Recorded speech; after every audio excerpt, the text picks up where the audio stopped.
D'abord, merci beaucoup, Pierre, pour l'introduction. Merci également au Symposium sur les bovins laitiers de m'avoir invité pour vous partager des informations sur un sujet qui m'intéresse, puis j'espère va vous intéresser aussi, c'est-à-dire le potentiel du lait pour évaluer la santé du troupeau. Si je vous disais, demain, vous avez un examen de santé chez le médecin, probablement la première chose qui vous viendra en tête, c'est « Oups, il va sûrement s'informer de mes habitudes de vie, si ça va bien de ce côté-là. Il va sûrement m'examiner, puis à la fin, il va conclure tout ça par une prise de sang, ou plus exactement, je vais avoir passé avant mon rendez-vous, puis je vais avoir les résultats d'une prise de sang. » Si on posait un peu la même question aux éleveurs, puis on leur parlait de bilan de santé de votre troupeau, bien évidemment, la première chose qui va vous venir à l'idée probablement, c'est bilan de santé, prise de sang. Pourquoi ça? Bien, simplement parce que le diagnostic des maladies animales en médecine vétérinaire en fait, sur les principes, on a beaucoup travaillé sur ce qui se passait en médecine humaine. Et comme le liquide biologique de choix en médecine humaine, c'est le sang, bien, tout naturellement, on a suivi le même chemin. On voit déjà, et on va voir de plus en plus, par contre, au cours des prochaines années, le lait qui va être utilisé comme liquide biologique pour le diagnostic des pathologies animales, celle chez la vache laitière. Pourquoi? Bien, simplement parce que c'est un liquide biologique qui est plus pratique à obtenir que le sang. En plus, il y a un potentiel pour automatiser le processus de prélèvement. On peut penser au robot de traite, par exemple. Et il y a aussi un potentiel pour éventuellement même utiliser, d'ailleurs on le fait déjà, utiliser des échantillons qu'on prend déjà à d'autres fins. Je pense par exemple à l'échantillon de contrôle laitier pour les vaches. Et on peut même penser aux échantillons de réservoirs qui sont utilisés dans le cadre des programmes de qualité des producteurs de lait du Québec, qui pourraient être utilisés aussi pour tester pour différentes conditions. Un autre avantage du lait par rapport au sang aussi, c'est la gestion des déchets biomédicaux. Donc, évidemment, si je prends des prises de sang, j'ai des aiguilles à gérer et ces aiguilles-là doivent être gérées de la bonne façon. Une question qui vient souvent, c'est est-ce que le lait, c'est aussi précis, aussi bon que le sang? Puis en fait, la réponse, c'est que ce n'est pas vraiment une question de liquide biologique. C'est plus une question de dynamique de la maladie et du test qui va être choisi.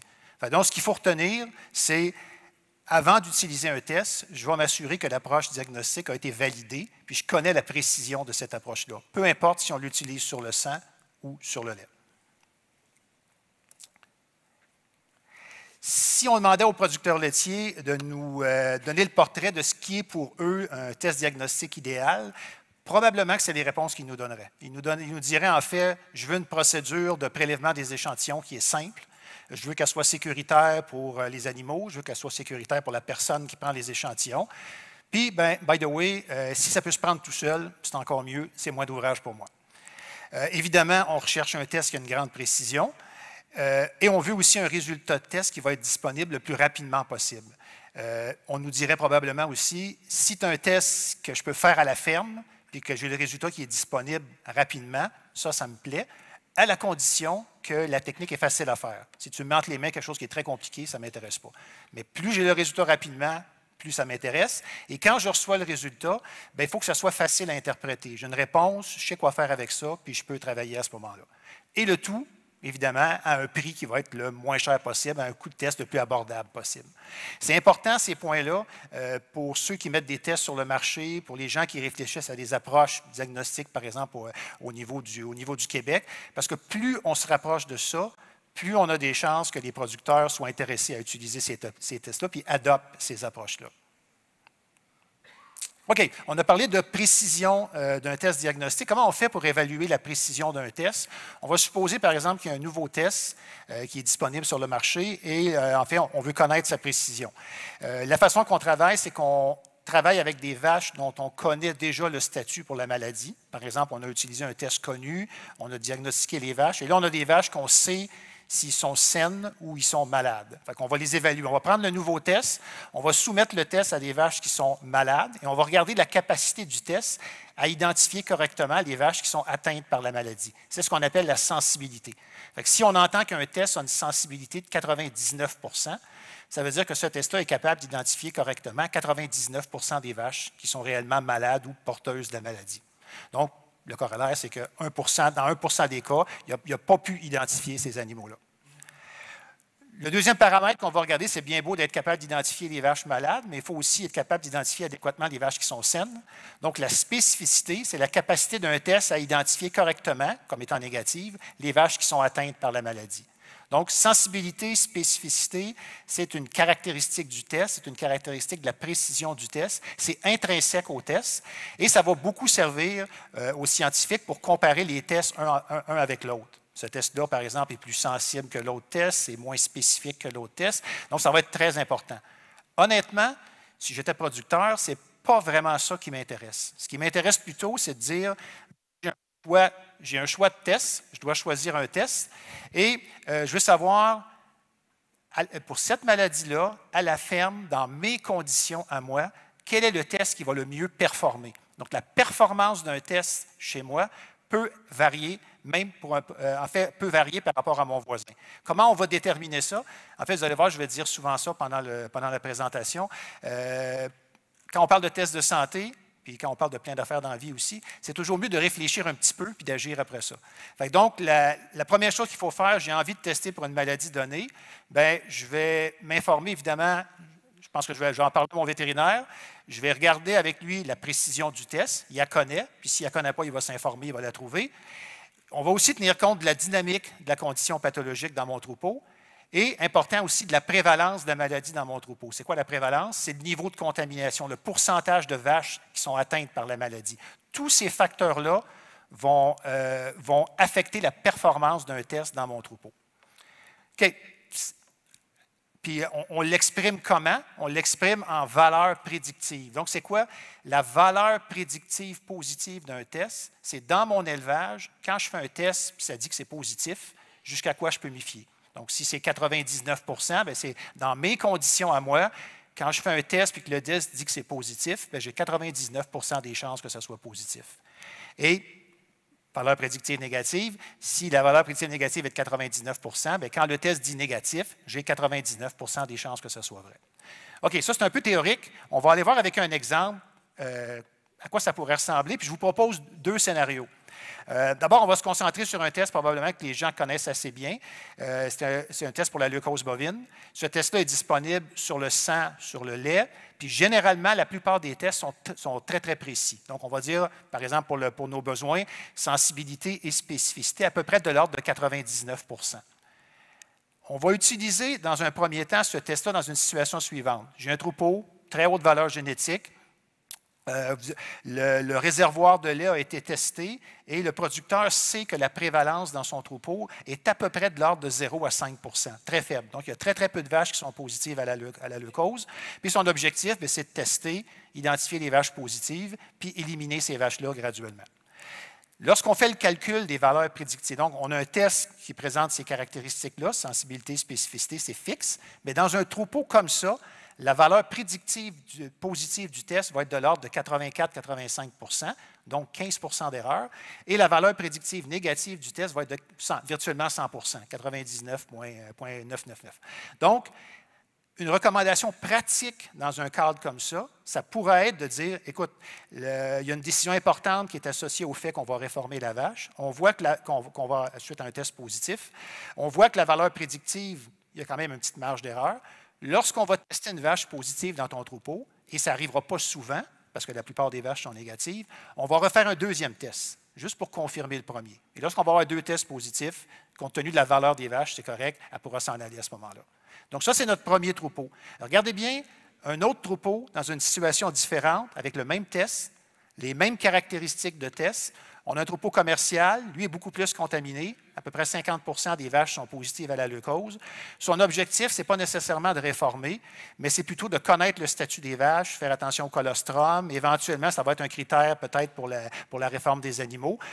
Dans un test, dans une situation comme ça, les valeurs prédictives positives et négatives sont à peu près de l'ordre de 99 Donc, la recommandation pourrait être, écoute, on va se fier au test, c'est négatif, c'est positif, c'est positif. Vous voyez, le même test, la même précision intrinsèque du test, deux situations différentes, puis deux approches probablement différentes. Donc, d'où l'importance de réfléchir en premier, poser des questions, savoir comment le test va performer, puis après ça, prendre nos décisions de régie en conséquence. OK. Donc, je vous ai parlé un peu, en tout cas, qu'est-ce que moi je ferais si j'étais producteur pour bien choisir une approche de testage. Ici, je veux juste vous mettre en garde contre des choses peut-être qu'il faut faire attention. Vous allez voir, de plus en plus, on va en avoir des tests qui vont être disponibles sur le lait. Puis, ce n'est pas parce qu'un test est disponible sur le marché que nécessairement c'est pertinent de l'utiliser. OK? Donc, informez-vous aux bonnes personnes, c'est important. Et évidemment, il y a des choses super pertinentes sur Facebook, mais ça arrive des fois que c'est plus ou moins pertinent ce qu'on trouve sur Facebook. Donc, encore là, informez-vous aux bonnes personnes avant de prendre une décision. C'est une décision importante que vous prenez. OK, maintenant, ce qu'on va faire, je vais vous proposer, bon, vous avez probablement tous entendu, je l'espère en tout cas, parler de la leucose, parce que les réservoirs de lait de toutes les fermes ont été testés à l'automne dernier. On va se servir de cet exemple-là, puis on va regarder qu'est-ce qu'on peut faire avec un échantillon de lait, c'est quoi les différentes opportunités qu'on a avec cette maladie-là spécifiquement. OK. Vous avez, comme je vous ai dit, tous les réservoirs de lait ont été testés l'automne dernier. Vous avez reçu les résultats par l'intranet des producteurs de lait au début du printemps. Et chacun des troupeaux du Québec a été classé dans une de ces 4 catégories-là, c'est-à-dire pourcentage de vaches positifs estimé entre 0 et 10 5 et 25 10 et 40 ou supérieur à 30 Donc, comment on a fait pour donner cette estimation-là? Si vous testez une vache pour la leucose, le résultat que vous recevez, c'est négatif, positif. Mais en fait, au laboratoire, ce qu'on obtient, c'est un chiffre. Et le chiffre qu'on obtient, s'il est en bas de telle valeur, c'est négatif, et en haut de telle valeur, c'est positif. Ce qu'on a fait, on a simplement testé le réservoir, et le chiffre qu'on obtient lorsqu'on teste le réservoir est corrélé avec le pourcentage de vaches positives dans le troupeau. Donc, évidemment, plus il y a de vaches qui sont positives à la leucose, bien, plus ils contribuent finalement à passer des anticorps dans le réservoir, et là, plus le chiffre augmente, et on a pu corréler. Par exemple, si lorsqu'on a fait l'analyse de votre troupeau, le test de réservoir était à quelque part entre 20 et 60, bien, on savait que ça voulait dire que la prévalence dans le troupeau était à quelque part entre 5 et 25 En fait, la façon qu'on s'y est pris pour trouver cette corrélation-là, il y a à peu près 3-4 ans, il y a une étude qui a été faite au Québec. Ce que je vous montre, c'est les résultats du Québec, dans 43 troupeaux. La même étude a été faite en même temps dans les provinces maritimes avec 90 troupeaux, donc à peu près 130-140 troupeaux. Et puis, ce qu'on a fait, c'est qu'on a pris un échantillon de chacune des vaches individuellement. On les a testées pour la leucose dans le troupeau. On a déterminé le pourcentage de vaches contaminées et on a testé le réservoir et on a fait la corrélation entre les deux. Donc, ce que vous avez sur l'axe horizontal, vous avez les valeurs qui sont entre 0 et 110. C'est le chiffre qu'on obtient lorsqu'on fait le test de réservoir. Et sur l'axe vertical, ce que vous avez, 0,10 par exemple, c'est 10 Donc, c'est le pourcentage de vaches qui est infecté dans le troupeau. Donc, ce qu'on peut voir, c'est que plus le chiffre de réservoir augmente, plus le pourcentage de vaches infectées dans le troupeau augmente. Puis on voit que c'est relativement linéaire, précis. On a quand même une bonne estimation, jusqu'à des valeurs de réservoir à peu près de 60-70. Après ça, ça se complique un peu. Lorsqu'on arrive à des valeurs de réservoir plus hautes, par exemple, regardez les troupeaux qui se situent autour de 90 à peu près, mais on peut avoir des troupeaux à 30-40 de prévalence, puis on peut avoir d'autres troupeaux qui sont à 80 de prévalence. Donc, c'est la raison pour laquelle, par exemple, les producteurs qui ont reçu des tests de réservoir avec un niveau plus haut, bien, ce qu'il y avait comme estimation, c'était qu'il y a plus que 30 des vaches dans votre troupeau qui sont contaminées. J'ai parlé avec plusieurs éleveurs qui me disaient ouais, c'est pas précis trop ça. Je peux en avoir 30-40, je pourrais en avoir 50-60. Y aurait-tu moyen de faire mieux? À cette époque-là, la réponse, c'était non. Ce qu'on a fait, par contre, c'est que pour ces troupeaux-là, on a modifié la technique de laboratoire qu'on utilise. Puis, les troupeaux que vous avez dans le rond, bien, ils se sont transformés à quelque chose qui ressemble maintenant un peu plus à ça, juste en modifiant la technique. Donc, ça veut dire que bientôt, d'ici, on va juste finir nos tests, on va appliquer ça. Donc, les prochains tests de réservoir qui vont être faits dans les prochains mois, il va y avoir moyen, pour les troupeaux qui sont plus contaminés, bien, d'être plus précis, de dire vous êtes à quelque part entre 30 et 50, plutôt entre 50 et 70, ou par exemple en haut de 70. Donc, on va raffiner un peu l'évaluation qu'on va vous donner. Donc, on peut tester des réservoirs. L'intérêt de tester un réservoir, c'est que je fais une seule analyse, je teste le réservoir, puis avec ça, j'ai déjà une idée de ce qui se passe dans mon troupeau. Si mon troupeau est fortement contaminé, peut-être que ça ne donne rien de tester toutes les vaches du troupeau. On va mettre en place des bonnes pratiques de régie, on va continuer à suivre le réservoir, puis on va regarder graduellement descendre la prévalence de la maladie. Si on peut tester un réservoir pour avoir une idée de ce qui se passe dans un troupeau. On pourrait aussi, à l'intérieur d'un troupeau, tester des groupes de vaches. Exemple, je sais que la prévalence de mon troupeau est à peu près autour de 40 Par contre, ça fait 3-4 ans déjà que j'ai des bonnes pratiques dans mon troupeau, puis j'ai vraiment l'impression que mes tares sont moins contaminées, que mes vaches de première lactation sont probablement moins contaminées, et que le problème est surtout sur mes vieilles vaches. Donc, on pourrait tester individuellement toutes ou plusieurs vieilles vaches et vaches de première lactation, ou on pourrait simplement prendre un échantillon de lait, par exemple, de 10 vaches en première lactation, mélanger ça dans un seul tube, puis tester uniquement l'échantillon composite, et là, avoir une idée, bien, la prévalence du groupe 1 ressemble à ça, puis la prévalence des vaches de troisième lactation et plus ressemble à ça. Effectivement, par exemple, c'est très faible en première lactation, très élevé en troisième lactation et plus. Tu es sur la bonne voie, les mesures que tu as mises en place sont bonnes, et tout ça pour finalement avec le prix de 2 analyses et non pas plusieurs dizaines d'analyses. Donc, encore une fois, une façon de suivre ce qui se passe dans le troupeau, mais au coût le plus raisonnable possible. Donc, je peux tester des réservoirs, je peux tester des échantillons composites. Évidemment, je peux tester des vaches aussi. La question qui revient souvent, c'est OK, je peux-tu tester ça sur un échantillon de contrôle laitier ou je dois prendre un échantillon qui est prélevé manuellement directement de la vache? En fait, pour répondre à la question, il faut comprendre et tenir compte d'un phénomène qu'on appelle le transfert de lait résiduel, ou en anglais, le phénomène de carry-over. En fait, lorsque vous prenez un échantillon de contrôle laitier, dans la bouteille, il y a évidemment du lait de la vache que vous avez échantillonné, mais il y a également une faible quantité de la vache précédente dans l'ordre de traite. Donc, il y a du lait qui vient un petit peu de l'équipement de traite. Donc, quand vous avez enlevé l'unité de traite, il reste un petit peu de lait. Vous l'avez mis sur l'autre vache, il y a du lait qui va à l'échantillonneur. Donc, ce lait-là qui passe vient en partie de l'équipement de traite, en partie aussi de l'échantillonneur. Donc, même si on le vide, il reste toujours un petit peu de lait. C'est un phénomène qu'on connaît depuis longtemps. Ce phénomène-là n'a pas d'impact sur la précision des paramètres, on pourrait dire réguliers du transfert d'embryon, je pense gras, protéines, par exemple.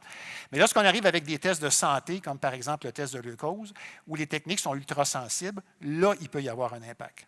Donc, ce qui est important pour nous, c'est que lorsqu'on propose un test sur un échantillon de contrôle laitier, on a validé l'impact du carry-over ou l'impact du transfert de lait résiduel sur l'interprétation du résultat. Donc, le manufacturier nous donne une grille d'interprétation, on la valide avec des échantillons de contrôle laitier et on l'adapte en conséquence. De sorte que si vous testez un échantillon de contrôle laitier, il y a 3 possibilités. On peut vous revenir en vous disant que la vache est positive, si impositive, impositive. On peut vous dire que la vache est négative, si négative, négative. Ou on peut vous répondre par risque de carry-over. Ça veut dire qu'il y a un certain niveau d'anticorps. Ça se peut que la vache soit positive, mais ça se pourrait aussi que c'est une vache négative, qui a juste du lait de la vache précédente dans l'ordre de traite qui était positif, qui a passé à son échantillon. Puis ça a été assez pour la faire sortir. À un faible niveau, mais assez pour la faire sortir quand même. Donc, qu'est-ce qu'on fait avec ces vaches-là? Bien, on reprend simplement un échantillon plus tard, un échantillon qui est prélevé directement de la vache. Donc, on prend du lait de la vache et puis on le tire dans un tube. Évidemment, là, c'est clair, il n'y a pas de carry-over, le lait vient juste de la vache. Et là, vous avez une réponse oui ou non. Fait que donc, si vous testez des vaches individuelles, vous allez avoir à vous poser la question, est-ce que je prends un échantillon de contrôle laitier ou est-ce que je prends un échantillon prélevé manuellement? Je vous donne juste un exemple pratique d'une situation qui est arrivée. Un éleveur dit, OK, moi, je veux tester. Bon, j'aimerais ça tester sur les échantillons de contrôle. J'ai besoin d'avoir le statut de cause d'une dizaine de vaches parce que j'ai un encan. Je vends ces vaches-là, on me l'a demandé, puis l'encan est très, très bientôt. Fait que l'éleveur a pris le temps de suivre les recommandations qu'on lui a dit. Il a réfléchi avant de tester. Il s'est informé. Et puis là, il a dit, ouais, OK, si je teste avec un échantillon de contrôle laitier, il y a un risque qu'il y ait des échantillons qui sortent carry-over.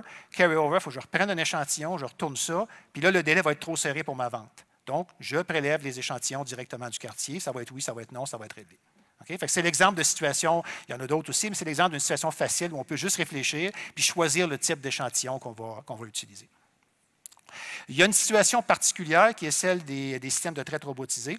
En fait, évidemment, dans les systèmes de traite robotisés, il n'y a pas beaucoup de lait résiduel au niveau des tuyauteries, mais la différence avec la traite conventionnelle, c'est que le lait qui est prélevé aboutit directement dans un petit tube de 40 ml, alors que lorsqu'on fait du contrôle laitier régulier, bien, ça aboutit dans un tube Waikato, dans un tube Trotest, bref, dans un plus grand volume. Donc, il y a un effet de dilution, de sorte que l'impact du carry-over est, disons, négligeable et contrôlable en traite conventionnelle, mais est très important en traite robotisée et ça affecte les résultats. En plus, c'est très variable d'un manufacturier à l'autre. En plus, ça varie aussi pour un même équipement d'un même manufacturier. Donc, ce qu'on a décidé de faire avec les échantillons, avec les systèmes de traite robotisés, c'est que pour éviter les problèmes, on prend simplement les échantillons manuellement. Et là, c'est clair, il n'y a pas de problème, c'est négatif, positif, et on peut fonctionner. Donc, je me suis servi de l'exemple de la leucose juste pour vous montrer un peu c'est quoi les possibilités. On peut tester un réservoir, on peut tester des échantillons composites, on peut tester des échantillons individuels. On va essayer de regarder un petit peu qu'est-ce qui s'en vient. En fait, on regarde ce qui se passe au niveau du lait pour plusieurs types de maladies. Puis l'important, encore là, c'est de réfléchir en premier. Donc, on va parler, par exemple, de Salmonella Dublin. Présentement, si vous voulez déterminer le statut de santé d'un troupeau, la technique de référence ou la technique qui est recommandée, c'est de tester le réservoir et de tester 10 génisses dans le troupeau. Donc, l'ensemble de ça nous donne une bonne idée quand même du statut du troupeau. Au Danemark, l'approche qu'ils ont, c'est qu'ils testent uniquement les réservoirs de lait. Par contre, le contexte, la dynamique de la maladie est différente au Danemark du Québec. Donc, on n'est pas au même stade de la maladie. Fait que présentement, on a un projet de recherche avec la Faculté de médecine vétérinaire où on essaie de valider si l'approche danoise pourrait fonctionner dans le contexte du Québec. Donc, si la réponse est oui, bien, ce serait probablement plus intéressant de travailler uniquement avec des échantillons de réservoirs. Ils sont déjà prélevés, c'est plus facile, c'est moins dispendieux. Mais pour le moment, on conserve l'approche standard avec les sérologies de veaux. Donc, c'est mon collègue Simon Dufault qui pilote ces travaux-là. Fait que je vais lui mettre un peu de pression. D'ici 1 an et demi à peu près, on espère... Oh, je le vois qui cale dans son siège. Donc, on espère avoir des nouvelles pour savoir si c'est prometteur ou si ça ne l'est pas. Les tests individuels en Salmonella Dublin, présentement, sont surtout faits sur des échantillons de sang. Ils sont un petit peu plus précis au niveau du sang qu'au niveau du lait pour le moment. C'est la raison pour laquelle on ne les offre pas au niveau des échantillons de contrôle laitier. En fait, on attend de voir ce qui va se passer au niveau des réservoirs. Puis ensuite, s'il y a de l'intérêt, là, on va valider, puis on va aller plus loin au niveau de la technologie pour voir ce qu'on peut faire avec les échantillons individuels de lait. Donc, Salmonella Dublin, restez attentifs. Paratuberculose. Présentement, ça serait intéressant de tester le réservoir pour la paratuberculose, mais malheureusement, la technique ELISA et la technique PCR, qui est des principales techniques, n'ont pas encore prouvé qu'ils ont une sensibilité assez grande. Donc, l'approche au niveau des réservoirs demeure la même, c'est-à-dire qu'on ne teste pas de réservoir pour l'instant. Et si vous voulez évaluer le statut du troupeau, il faut aller vers la technique standardisée qu'on utilise présentement, c'est-à-dire qu'on prend des échantillons de fumier dans l'environnement, on teste ça et on a une idée du statut du troupeau. Donc, c'est une technique qui est, oui, plus longue, oui, plus dispendieuse, mais c'est la technique qui fonctionne bien pour le moment. Évidemment, on garde les yeux ouverts, on continue à regarder ce qu'il y a de potentiel au niveau du réservoir. Pour l'instant, on voit rien à court terme. Par contre, le lait peut être utilisé pour tester les vaches individuellement. Donc, le lait comme le sang. À retenir, c'est que les deux tests, que ce soit le test sur le sang et le test sur le lait, ont une sensibilité un peu plus faible. Donc, le test peut être utilisé, mais il faut savoir comment l'interpréter lorsqu'on a le résultat après ça. Donc, au niveau individuel, on peut faire quelque chose. Santé, ce n'est pas juste maladie infectieuse, ça peut être aussi santé métabolique. Présentement, on travaille sur un projet où on va établir le profil d'acide gras du lait pour donner une idée de la santé du rumen de votre troupeau. Donc, sous peu, on a presque terminé, on va être capable de faire un test sur le réservoir de lait, établir un profil d'acide gras et vous donner une idée de la santé du rumen de votre troupeau.